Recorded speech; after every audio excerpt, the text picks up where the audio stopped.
కేసీఆర్కు సిట్ నోటీసులు ఇవ్వడం అనేది ఆహ్వానించదగ్గ పరిణామం. కేసీఆర్కు తెలియకుండా గత ప్రభుత్వంలో ఏమీ జరగలేదు, ఏమీ జరగదు కూడా.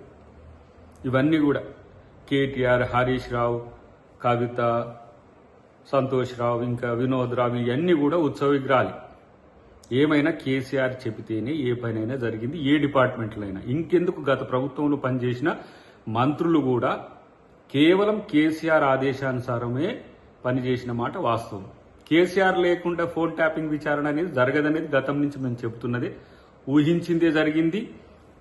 ఏ బీఆర్ఎస్ నాయకులు కేసీఆర్కు దగ్గరగా ఉన్న వాళ్ళు ఎవరైతే ఉన్నారో, ఎవరు కేసీఆర్కు దగ్గరైంది, కేటీఆర్ను విచారించినప్పుడు అదే, హరీష్ రావును విచారించినప్పుడు అదే, సంతోష్ రావును విచారించిన అదే, అధికారులను విచారించిన కేసీఆర్ పేరు చెప్పడం వల్లనే కేసీఆర్కు నోటీసులు వస్తున్న పరిస్థితి.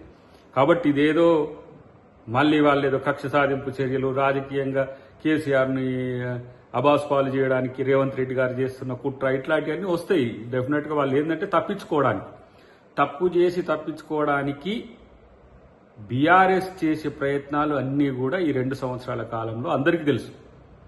దబాయింపులు తెలుసు, బెదిరింపులు తెలుసు, డైవర్ట్ టాక్టిక్స్ తెలుసు, వాళ్ళేదో పెద్ద స్కాములు బయటపెట్టినట్టు నటించుడు తెలుసు, లేకపోతే ప్రభుత్వం మీద ఏ విధంగా బురద జల్లాలనే ప్రయత్నం తెలుసు. కానీ కేసీఆర్కు తెలియకుండా ఎప్పుడు ఏది జరగదనేది మాలాంటి వాళ్ళకి తెలుసు, ముఖ్యమంత్రి గారికి తెలుసు, కాంగ్రెస్ పార్టీకి తెలుసు.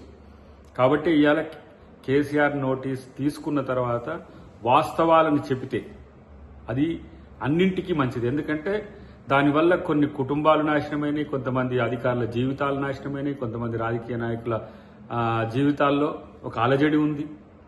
చివరికి తన రాజకీయ భవితవ్యం కూడా దానివల్లనే నష్టపోయిందనే విషయాన్ని వాళ్ళకి ఇప్పటికి అవగతమై ఉంటుంది. కాబట్టి అధికారం ప్రజలు ఇచ్చినప్పుడు అధికార దుర్వినియోగం చేయకుండా ప్రజల కోసం అధికారాన్ని వినియోగించడం పక్కన పెట్టి, రాజకీయాల కోసం సుదీర్ఘకాల రాజకీయ జీవితంలో అధికారమే ఉండాలనే ఒక కాంక్షతో, ఒక రకమైన అత్యాశతో ఈ పరిస్థితి వచ్చిందని నేను అనుకుంటున్నా.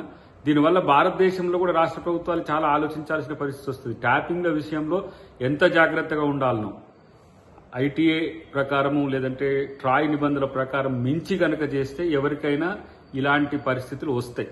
దానివల్ల శిక్షలు, లేకపోతే జైళ్లు, లేకపోతే అరెస్టులు, ఇవన్నీ సెకండరీ ఇష్యూ. కానీ ఎథికల్గా ఇలాంటి అంశాలు భారతదేశ ముఖ్యమంత్రులనే కాదు, భారతదేశ ప్రజల్లో ఒక ఎంత అసహనాన్ని కల్పిస్తున్నమాట వాస్తవం. ఎందుకంటే ప్రైవేట్ జీవితంలోకి తొంగి చూడడము, ప్రైవేట్ జీవితాల్లోకి ప్రవేశించడము, లేదంటే విపక్ష నాయకుల యొక్క బలహీనతలో బలాలు తెలుసుకొని వాళ్ళని బలహీనులుగా చేయడానికి చేసే కుట్రలు ఏవైతే ఉన్నాయో, ఇది రాజనీతి కాదు, ఇది దొరతనం కూడా కాదు నాకు తెలిసి. ఇలాంటి భారత రాజ్యాంగ పరిధిలో పనిచేయాల్సిన వ్యక్తులు, భారత రాజ్యాంగాన్ని అమలు చేస్తూ పరిపాలన కొనసాగించాల్సిన వ్యక్తులు ఇలాంటి నీతిబాహ్యమైన, లేదంటే ఇంకా చెప్పాలంటే దిగజారే రాజకీయాలకు ప్రభుత్వాలను వాడుకోవడం అనేది మంచిది కాదు.